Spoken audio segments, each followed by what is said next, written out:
Welcome to another lesson under the subject Professional Ethics or Computer Ethics. The topic for today is all about ethics and the law. The term law has its own complexities that cannot all be covered in this module. We will try, however, to provide you with a basic knowledge of what law is in general and what are some types of law that are commonly recognized. We believe that your understanding of the concept of law, just like your basic knowledge of ethics, is vital to your attainment of a firmer grasp of computer ethics. After working on this module, you should be able to define law in general and explain its nature and apply its basic principles to computer ethics. Regardless of whether you accept it or not, law governs society. In your own home, laws govern the acts of each member of the family.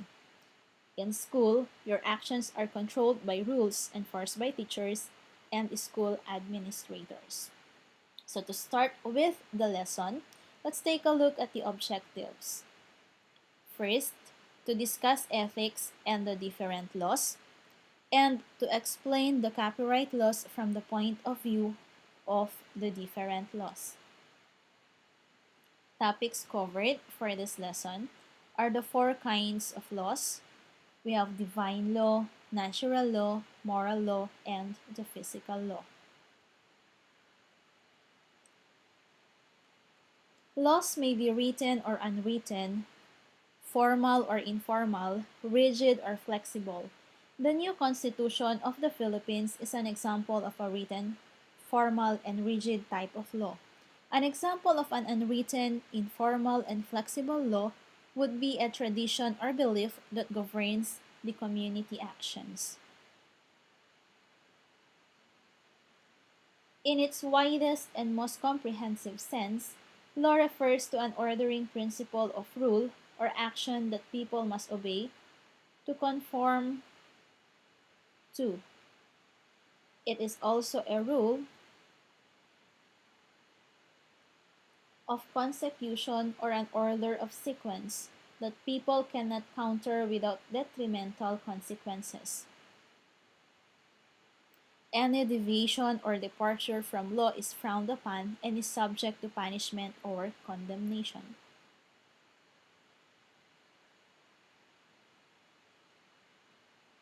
As a rule of action, the law pertains to any regulation, precept, and measure of precedent that governs any human concern, act or conduct, contract or transaction, and proceedings, inclusive of their effects.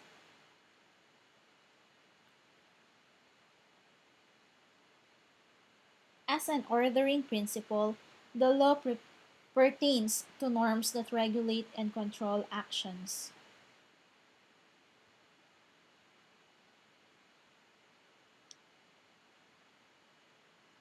Note that rules of action not only govern conduct and movements but also dictate forbearance.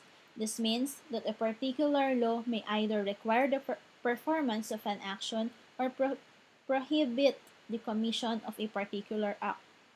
Applying the foregoing to computer ethics, the following would be examples of rules of action. First, law of intellectual property. Second, law governing freedom of expression. Third, statutes and laws promulgated by Congress. Fourth, presidential decrees and republic acts. Fifth, a code of conduct or ethics governing professionals within a particular field or a profession.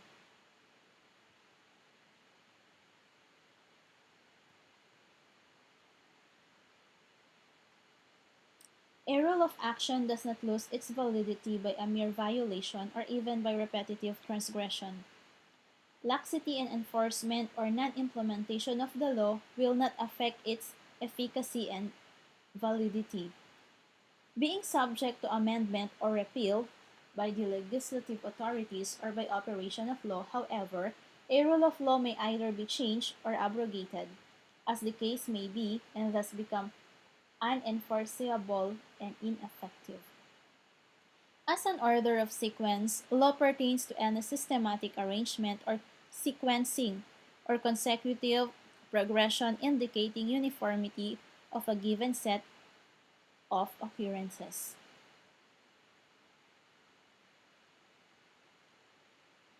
The following are examples of orders of sequence. Number 1. Computer programming procedures. Procedures are followed step by step. The completion of each step is a prerequisite to the next. For example, a software or computer program cannot be produced without the computer programmer's execution of the design, conceived by following several programming steps that are requisites of the succeeding steps. Number 2. Computer applications. In computer applications of whatever nature, there is always a sequence of command and execution that constitutes the law in this case. For example, before you can use any of the various Windows application, you have to click the mouse on your intended feature, which is tantamount to a command. And only then will the machine execute your order. The whole process of computer operations follows this sequential relationship between command and execution. The distinct and obvious difference of a rule of action and an order of sequence is the fact that the first is by nature relative, while the latter is certain or absolute.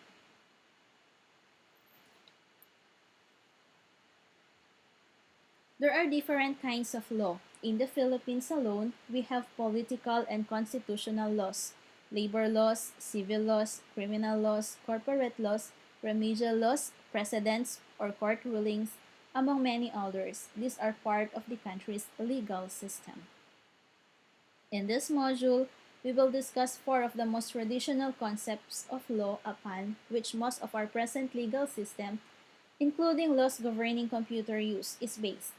There are four kinds of law belonging to the so-called non-jural sense, that is, laws and rules in are four kinds of law belonging to the so-called non-jural sense. They are namely the divine law, the natural law, the moral law, and the physical law.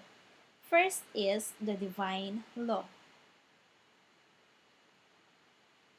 Divine law, in its general case, pertains to the entire system of faultlessness and perception that God has initiated to govern the whole of creation, both living and non-living.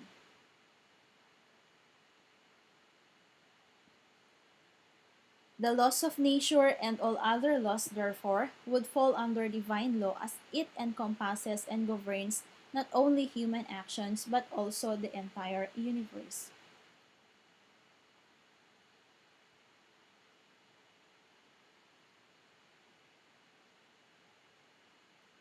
The blowing of the wind in whichever direction, violent strikes of lightning, the deafening roar of thunder, heavy rains and thunderstorms, the heat of the sun, among others, are manifestations of the divine law.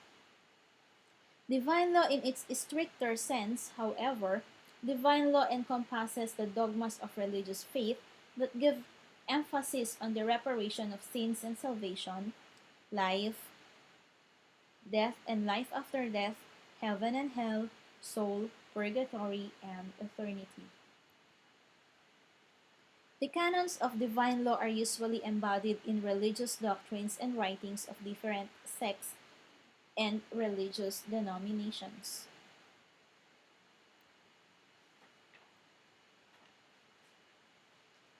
For Christians, the Holy Bible, consisting of the Old and New Testaments, contains the divine law.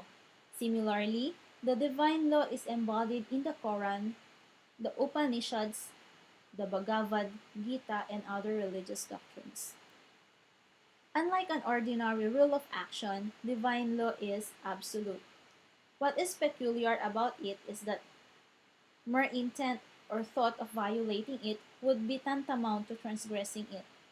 Hence, Even if you do not translate your evil thought into action, there is a great probability that you are committing a sin. Next, natural law. The traditional view developed by classical theorists regards natural law as the unwritten law permitting and governing as rational harmony and orderly pattern of different things and events, without which the latter would be reduced to chaos and disarray.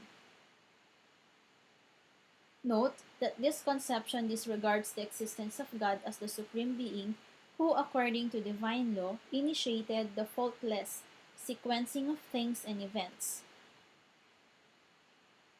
The notion of natural law in this sense, therefore, is intertwined not with divine law, but with the laws of nature.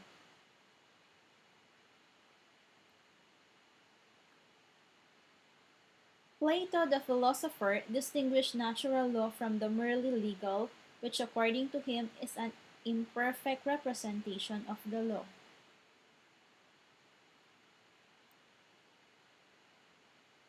What is legal is not inherently and naturally just, according to Plato. It becomes thus the only because it was enacted and institutionalized by society. On the other hand, natural law, like divine law, is absolute and cannot be abrogated by human acts, unlike the legal law.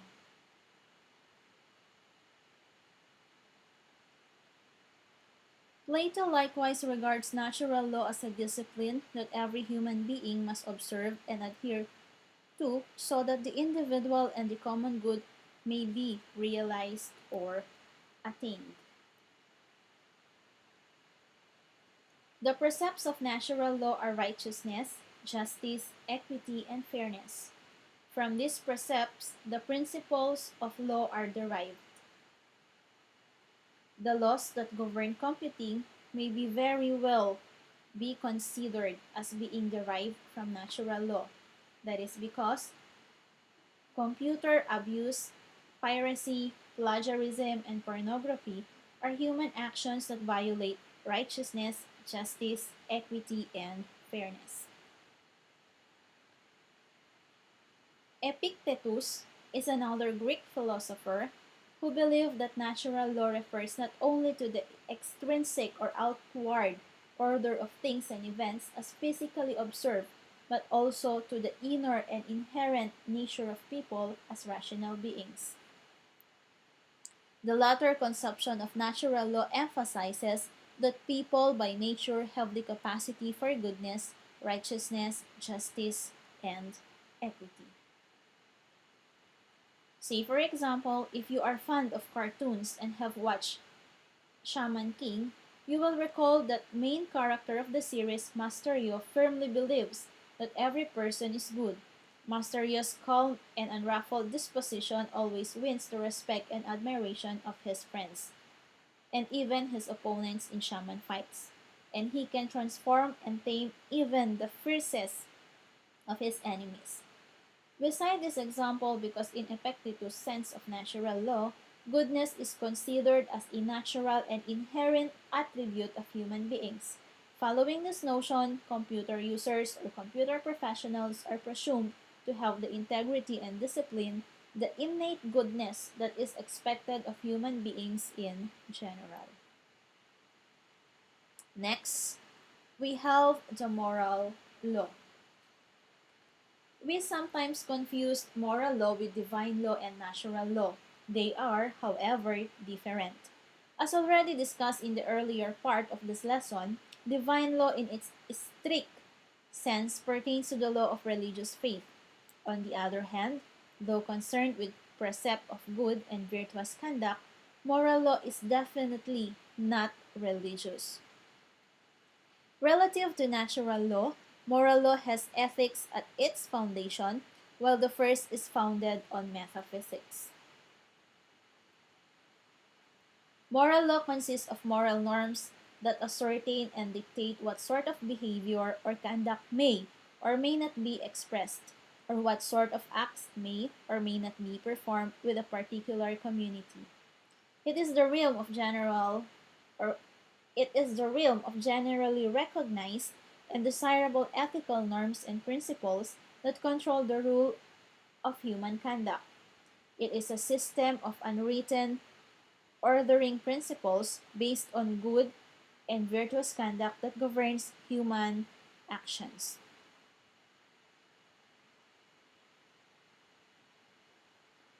The following are examples of human actions in computing that are considered as compliant with moral norms. First, respect for the rights of owners of intellectual property. Second, fidelity in the utilization of information. Third, compliance with computer norms and laws. Fourth, honesty in the sharing of information, specifically in chat rooms.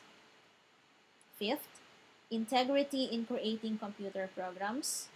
And sixth, condemnation of computer crimes and abuses. Lastly, in this lesson, we have physical law. Physical law or law of nature is sometimes confused with natural law, but the two are not the same. The apparent resemblance of natural law and laws of nature or the physical law is grounded on their correlation with ordering sequences and uniformities of distinct things and occurrences that are relied upon as being constant and regular. Human beings and other living creatures observe the order of sequence and uniformities involved in the operation of nature. Natural occurrences and phenomena are constant and regular, and can thus be depended upon as physical law. The main characteristic of physical law is regularity and imperativeness.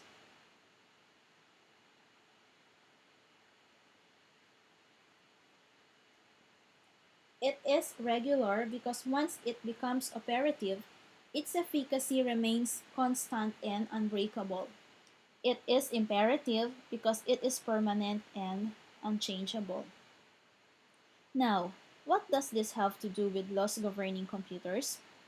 Well, you might say that physical law works in a way that is analogous to what is described below. If you click the File menu of your personal computer, what would be displayed will be the applications exclusive belonging to that particular command.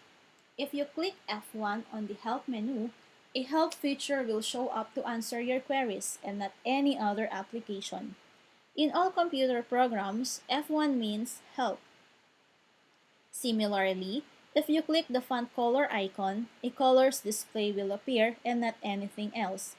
Using the computer keyboard in writing, what will appear on the screen will be the letter keys that you hit.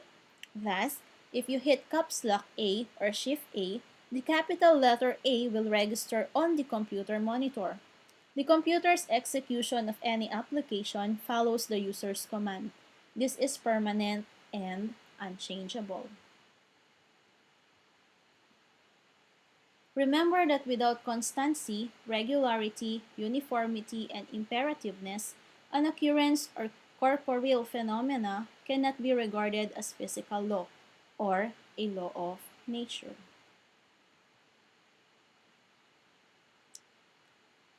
That would end the lesson for today. Congratulations, you just have reached the end of the lesson, and stand by for another upload of the next video presentation of the next topic, which would be the preliminary theorist. That's all for today. Have a good day.